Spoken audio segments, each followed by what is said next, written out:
Everybody, hopefully y'all are doing okay. This is my first time actually going live using Riverside. So one of the things, um, one of the things that I'm actually doing is trying this out. So please bear with me if you all can see anything. I mean, I don't know what's out there, what's going in. If you can chat something, or if you even if you can hear me, let me know if you can hear me. And this is new. So, by the way, I'm trying something new because I've actually got rid of StreamYard. StreamYard, I got rid of the paid version. So, I'm actually utilizing um, Riverside. So, I'm learning a lot today. And I need you all's help to. Okay, this is with credit chat. Okay. This was a month ago, and I'm finally getting around to it. It's just that there was so much information. Okay, so we want to talk about building a quantum uh, computing portfolio. Want to talk about taking a deep dive into goal setting for retirement. We want to talk about will the 4% rule be enough? And also how to know how much Social Security monthly payment will be. Okay. So thank you, Lisa, for go ahead on and putting those questions in there because those were actually really important questions to have. And that's one of the things I want to go over today. So, first off, how to figure out what your monthly payment will be. Okay. Now, to realize that Social Security monthly payment, how to calculate that and where to go. So, in order to figure that out, you can actually go to ssa.gov/OACT /COLA benefits BENEFITS.html. And that would actually get you here. So we're talking about the Social Security benefit amounts. The Social Security benefits are typically computed using the average index monthly earnings. This average summarizes up to 35 years of a worker's index earnings. We apply a formula to this average to compute the primary insurance amount, so PIA. The PIA is the basis for the benefits that are paid out to an individual. So when you see a lot of people trying to figure out, hey, I'm gonna just live off Social Security.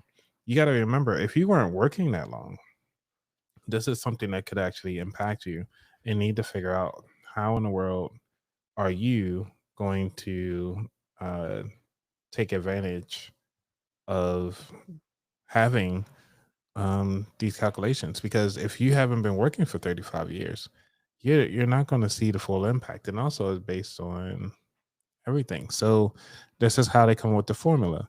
The formula is used. Let me zoom in a little bit more. The formula is used to compute the PIA effects reflects changes in the general wage levels as measured by the National Average Wage Index. We have constructed examples to illustrate on how retirement benefits are calculated. So they give you like a lot of definitions here, the primary insurance formulas and so forth. So let's jump to what they have here because we just want to go ahead on and see how retirement benefits are calculated. So let's read up top before we get to the numbers. We illustrate the calculation of the retirement benefits using two examples labeled case A and case B. In each case, a worker retires in 2026. Case A, the person was born in 1964 at the age of 62. And case B, person was born in 1960 and retires the full retirement age or his normal retirement age. In this case, we assume that the worker has covered earnings from 1986 through 2025, as shown at the right of the columns labeled normal earnings. So we're just going to go ahead and jump right into it. So we're talking about the normal earnings of what they were typically would have made back then. And so the index factor that they show in here and they were showing at the index earnings. And then it looks like in order to calculate that, let's go ahead on, whoops, let's go ahead on and I think these are more than likely multipliers that this is what they're doing. So if we take the calculator, I'm going to find my lovely calculator. I wonder if I can't share this calculator, unfortunately. Okay, so we're going to take this calculator. We're going to take 16,196 times 4.0323. And that's how you get your $65,307. It seems like they are not counting the cents at this point, and they are pretty much rounding down. And it kind of continues on and takes less and less percentage wise until you get down to your very last income.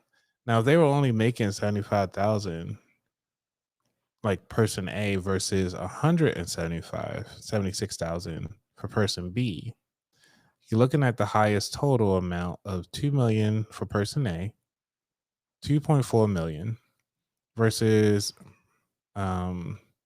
person B, which is 4.9 million. Now they've taken the highest 35. So the highest 35 years that you've been working, that's what they're looking for.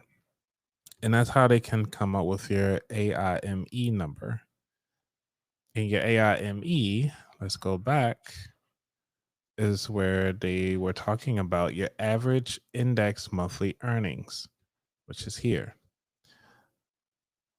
So the next step is to calculate your benefits based on your AIME, your average index monthly earnings. So each month you should be bringing in just from Social Security, if you only made about 75,000 on your last year, you're looking at about, only about 5,000 a month.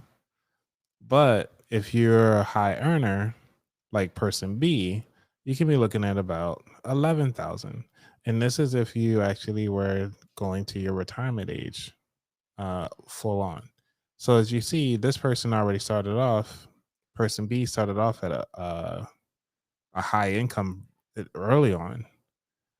And so that's how that's calculated there. So when it comes to actually mapping out what your retirement funds will look like, this is a very simple calculator and they're walking you through that whole process. Now, one of the things that you can do is actually log into the account and figure out what your scores are. And so you can know what your monthly payments will be for when it comes to your retirement. Now, you're looking at your primary insurance amount or your PIA that your Social Security Administration utilizes, and they are looking to determine how to apply the formula to the AIME. And this formula depends on the year your first eligibility, the year the person turns age 62 in retirement. So when they're talking about person A versus person B, this is how you can come up with your calculations. And so if you formula applied to the AIME, what you found out there, this is how you can come up with your annual income. Your monthly income. And so if you really want to crunch the numbers and make this nice and easy, take this particular formula, put it into an Excel spreadsheet, and you'll be able to calculate it just like they did. However, if you don't want to do that, you can actually just look at their website and log in, and it will tell you how to get your retirement wages. So they can tell you that all here. So this is how you utilize the services that you pay for with your tax dollars. All right. So, they got actuary services. Sweet. So an actuary, for those of you who don't know, is usually a person that kind of crunch the numbers and get to learn the different options for your benefits. All right. So we got that out the way. Now, let's see if we can get back to the 4% rule. I don't have my commercials. I don't have my stuff. Sucks.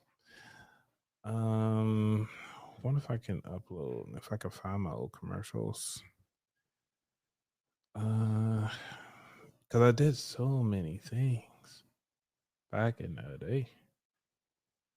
But remember, I haven't done a lot of stuff in some time because of life be life and training a money monster. So I just want to take a moment to thank you everybody who's been supporting the show throughout this whole year, especially my live shows. Because you guys are showing up on my Thursdays and really helping me get better doing my live shows and actually public speaking. And on top of that, we have a great time, you know? Um, let's see this. Yeah, that's only with that one. I didn't even get a chance to play my intro. I wanted to see what this one is.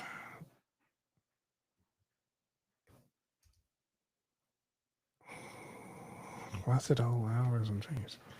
Oh, that's that. Um, man, I just have so many things that I want to share, but I just need to get all this stuff together. So I do apologize on getting this things going. But if you guys have questions about your retirement or even the 4% rule, please drop that in. I want to make sure that I have everybody covered and so that we can try to make this work together. Hmm. Let's see. I wish I had all of my stuff available. This is one of the things that I need to get better at, and I'm working on it. So, which is trying to be, as you could say, more available, or just have things really mapped out so that it could be a little easier to kind of navigate or find things. And so that's one of the things I need to do. I need to organize my life. It feels like it's all over the place. I don't feel like doing things.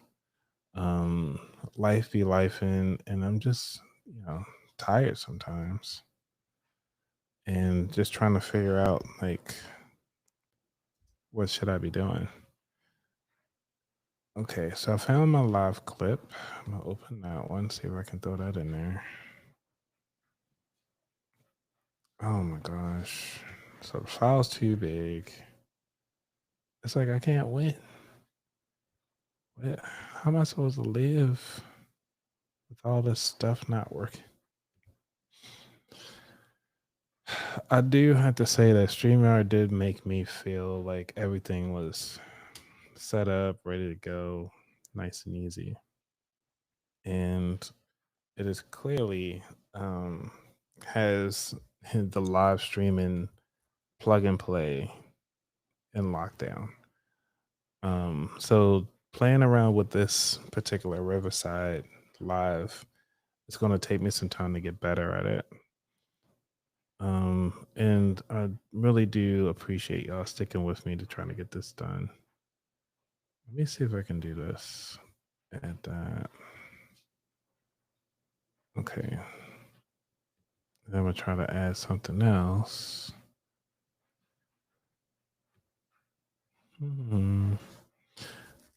Yeah. So this is all learning for me. And I just want to make sure that you all are following through. And like I said, I could just keep it simple. I just be up here for like 10, 20 minutes, speak my stuff and be out. But I owe you guys more than that because y'all stuck with me through so much. And I want to make sure that you all get what you need and deserve when it comes to your finances. Because I don't know, it could just be that one episode that somebody need in their life and be successful. Because tomorrow's never guaranteed, but also your voice matters, and what you have to say is just as important as somebody else's. Because personal finance is personal, and we cannot forget that. So keep in mind that all of this stuff that I'm talking about is for educational purposes only. And we have to be mindful that, if there's something that you decided on to do based on your situation and your life makeup right now, it's because that's all you know and that's what you can do. And it's the worst option that you have right now. And sometimes it could just be the best option, the best outcome. But majority of the time, it's usually the worst outcome that you can find and do in your business or even in life. So, all right, let's go down and dive right into it. I don't have commercial music um, or transitions at this point because, like I said, new platform, trying out some new things for the end of the year and be tied into that. So I'm gonna share this tab. Okay, I don't see anybody watching on YouTube. So we're just gonna make it work. And let's see if I can I view it that way? All right. So I kind of like this view with the little bubble that I can do. So that look like I'm more engaged into the product. And this is a little better. All right. So we're going to talk about the 4% rule, understanding the sustainment for retirement withdrawals. Now that we understand the retirement and we also understand how the retirement is calculated when it comes to your social security. And this is the reason why we want to talk about financial independence and retire early, or the FIRE movement.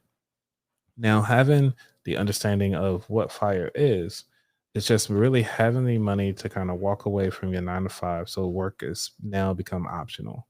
And some people call it the FU money, or some people call it the FI, which is financial independence.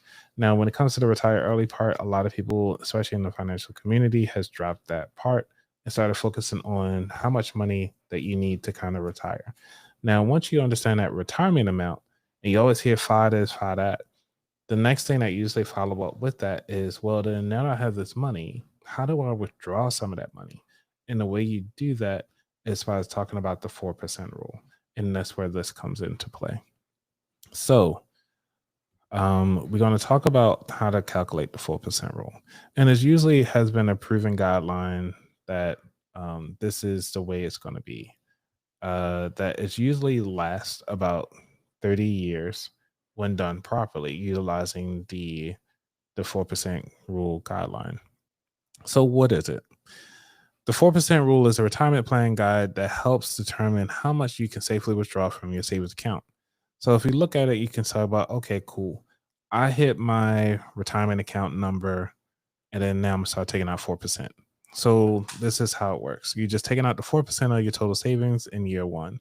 And then each subsequent year, you just kind of adjust for inflation all the way up until, I think usually it's about 2.5%, depending on how the market was down. It could be as high as maybe like 5%, or it could be as low as about uh, maybe 2%. So you have to really kind of be mindful of that. Usually, typically, it's around 2.5% for the inflation. So just kind of be mindful as you go along. Now you have to also think about your money should last you at least 30 years based on the historical market returns. And that's how you kind of come up with the 4% rule. Now you also want to start calculating your retirement goal. This is how you can figure out how much money that you need to retire. And this is called your FI number. Usually, most people try to shoot for that a little early. So, that FI number usually means retirement savings needed equals your annual income times 25. So, they have example A or example one and example two. One, it's very just a modest lifestyle. Say your desired annual income is 40,000. That's kind of like my desired income. I don't need that much when you think about the housing is paid off, the cars are paid off, everything else is paid off. The only thing you have to worry about is just living. So I have a savings of $1 million. And so with that, so they're trying to say that the savings that I need is about $1 million. If I decide to have my annual income at 40,000, so you just take 40,000 times 25 and you get $1 million. Simple, short and simple. I always said that my goal was to try to have 2.5 million inside the bank before I'm ready to retire. So I'm looking at about maybe 80,000 to maybe $100,000 to retire on. So in order for me to get that, I'm gonna need about 2 million, 2.5 million, which will bring up to around. The reason how I calculate that is just take 80,000 times 25, give me that give me that $2 million mark. Now, remember, this is just an example. This is kind of like almost like the green thumb if you're on pace or on track to kind of reach your goal for your retirement. Now, we're looking at year one, where you have to look into the 4% right off the top. If you got 1.5, you're looking at about 60,000 you want to take out. So then by year two, because of inflation, you want to look into start taking out a little bit more. So now you're looking at about 6% you want to start taking out. And as you go along, you can continue on and increase based on your inflation. And that will kind of that's really it when it comes to the 4% rule. Is short and sweet on how to utilize it and actually how to calculate your finances. Now, like I said, this is just a very light framework. Life happens. So we got to talk about this, the composition behind the 4% rule. So we got to remember that the rule assumes a balanced portfolio is approximately 50% stocks, 50% bonds, providing growth potential while managing risk. Now, this is just kind of the standard. A lot of the people are really about like 90% stocks, 10% bonds. The reason why people go with bonds is because more of a safer and a slow creeping. The stocks are very volatile, which means that they go up and down based on people's feelings and market setup. Then you also want to look at the time horizon, which is designed for 30-year retirement. So longer retirements may require withdrawal of 3.5 for 50 years. Now, I'm not sure about you all, but most people just kind of be done. And let's say take the average age for somebody to live is about 80 years. And they trying to say that the year that most people try to retire is about 65. As we looked into the Social Security Administration saying that people will retire around 65 or at least have 35 years of income. And that's what they calculate in the last 35 years for your AIME number. Now, with that, you got to think about, do you really want it to last 50 years? So, say if you actually retire at 40 or 45 or even at 50. So, you planning on trying to keep in this money for another 50 years. You can either think about that, either you want to use it for this generation, for yourself, or do you plan on utilizing it for your kids, your grandkids, and so forth? So, this is something that you want to think about how you can make this work. Now you got to look into historically.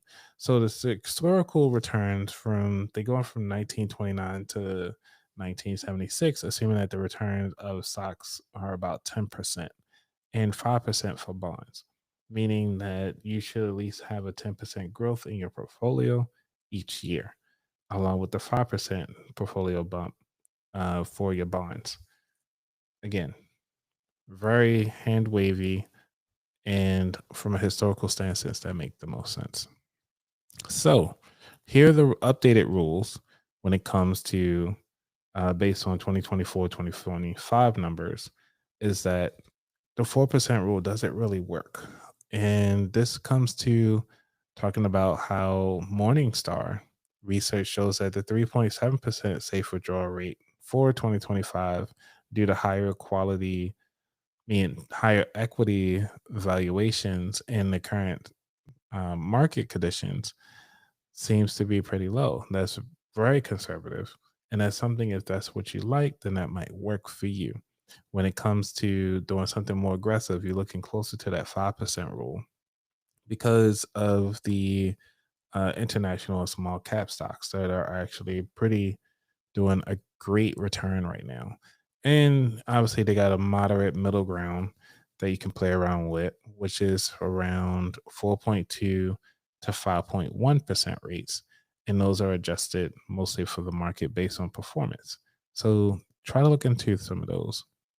Now, these are the things to consider. We already talked about Social Security and pension. So those are additional incomes that you can actually qualify for when you hit average age 65 and you already have 35 years of income to show for that. Now, also for some of you who are actually self-employed, you need to also start talking about how are you actually paying yourself during that process. What does that look like? How frequent are you paying yourself for that whole year? What does your yearly income look like? And so they can actually pull out the proper taxes.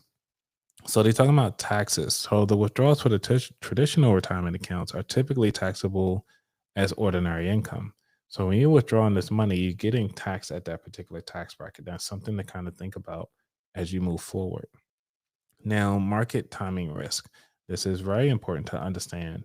When you start looking at your portfolio historically, when is it making the most or when the value of it is the highest and when is the value of it is at the lowest? The reason why I'm using that terminology value is because it depends on the value of the stock market at that particular moment in time. And when you start withdrawing that money, you at least know, hey, I'm withdrawing or actually selling the shares that I actually own when the market is low, or am I selling when the market is high? Now, the cool thing about it though, you can actually do this in one lump sum. You can say, like, hey, at the beginning of the year, I'm going to take out 40K and be done for the rest of the year. You don't have to take any money out or whatever. But if you know your portfolio with the highs and lows, you can actually just do that right off the top. If it's already high and you know it's high, go ahead on and withdraw that 40,000 and then just let it ride for the rest of the year. Now, remember, I'm not telling you what to do. These are just kind of options to kind of think about. And also, we got to look at the inflation variation. So they show the inflation was about 9.1% in 2022, which can disrupt mixed withdrawal strategies. So it really depends on the withdrawal again. How do you want to withdraw your money when it comes to your retirement? And this is very important to kind of think about. Now, we got to talk about the flexibility in the retirement when it comes to your 4% withdrawal rate. This is very important because one of the things that a lot of people tend to forget is that, like, hey, withdrawing this money can actually start causing income. And what does that look like? So, strong market years when the portfolio performs well, uh, you can withdraw slightly more than uh, or take that special vacation you've been planning for. Now, when it comes to actually planning out what it is that you're looking for, it's kind of a good deal. And when to take it out when the market is high, this goes back to really knowing your portfolio. So during the downturns, you might want to reduce your discretionary spending in your portfolio. So you want to talk about when the market is going down. Hey, I'm only going to take out about maybe $1,000 or maybe about $500 that month or something like that. Really depends. So that's one of the things you just want to kind of look into. But going forward, obviously, you need to start taking some actions. You need to first start calculating. Number two, then you need to save. Number three, invest. You have to monitor and adjust. It's really that simple. If you take anything away from this particular presentation or this live show, is that investing is definitely a number one player inside everybody's portfolio. And it won't be a portfolio if you weren't investing, right? So let's get back to it. Let's see, you got to estimate the retirement income, which we talked about, multiply by 25 to find your savings target. We got to account for Social Security and other income sources.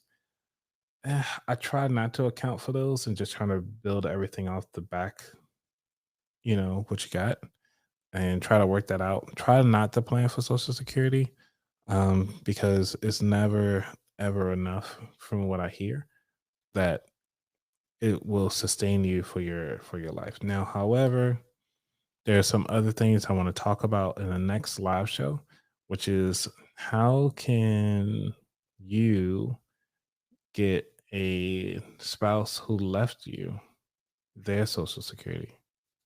I talked about it a little bit, but let me know in the comments if you guys want me to kind of go down that rabbit hole and kind of talk about that more in detail. All right, so we got takeaways. Make sure that the 4% rule is just a starting point. Remember, this is all just throwing numbers out there. So if you say like, "Hey, I got like 10,000, mean 10 million in the bank," shorty, what you think?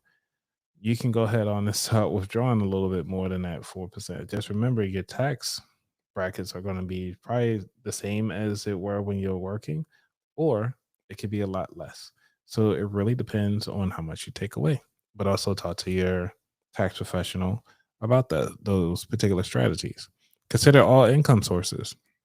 Social Security, you got your pension, you got a rental income if you got a rental home, part time work if you got one. You might even do some cash stuff. So you might not even have to touch your portfolio if you have enough money on the side that kind of help sustain your income. Now, could you kind of make it work out with your tax professional to say, "Hey, I'm got zero income or under 10,000 because you are working at like a what's it call it, at a restaurant or even a barista, so that you can actually just make a little bit of money or even on a teacher salary." Like most of them can qualify for a lot of benefits as well because of the income bracket. And you also want to remember to just kind of stay flexible. Try not to say like, "Hey, I have it all figured out. This is the only way to do it because this is all I know." um, you have those options to play around with. And also work with a financial advisor. Again, I cannot stress that enough because each person's finances are different. Therefore, personal finance is personal. So I just want to let you all know that you have what it takes, and hopefully you all enjoyed this particular presentation because this is my first time actually doing a live show on Riverside, and I hope you all liked it. I do plan to come back, and I'll have to say I love the quality of this particular lighting today. It's really showing all the blacks and got all my grays in here today. It's pretty fancy. All right, hopefully y'all liked it. I didn't see anybody have any questions in the chat, which is fair. Again, this is new. I didn't learn how to do all the descriptions and everything like that. So coming soon, once I figure out all these details. Oh, trust me, it's gonna be on. All right, everybody. Y'all be safe. I'm out. Peace.